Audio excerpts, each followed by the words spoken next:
দর্শক, KTV news 24-এ আপনাদেরকে স্বাগত। আজ 31শে ডিসেম্বর 2024। আজকের এই তারিখে কিন্তু দীর্ঘ 14 বছর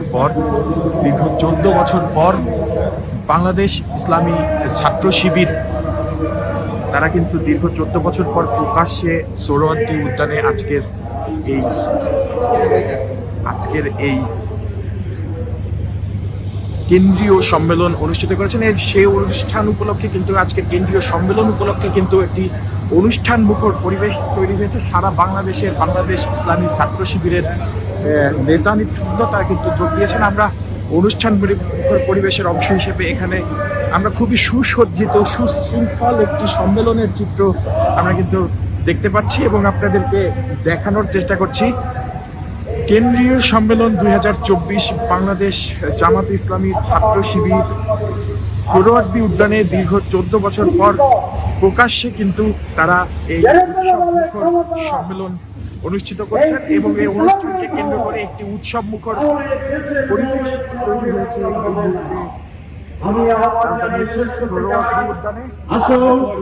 5ই আগস্টের পরে আমরা বাংলাদেশে নতুন রাজনীতি শুরু করি। দলগুলোর ভিতরে সংস্কার প্রয়োজন।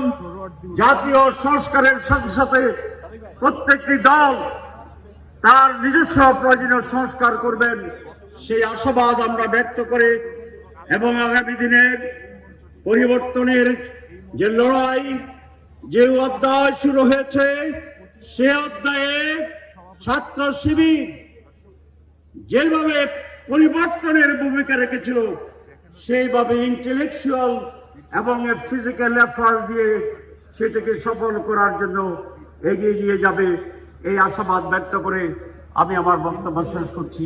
আল্লাহ হাফেজ।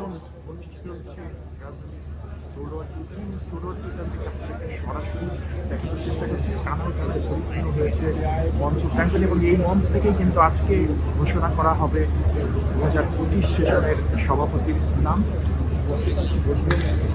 আলহামদুলিল্লাহ, আমরা মহতারাম সাবেক কেন্দ্রীয় সভাপতি ডাক্তার সৈয়দ আব্দুল্লাহ মোহাম্মদ তাহের এর প্রতি ধন্যবাদ এবং কৃতজ্ঞতা জানাচ্ছি।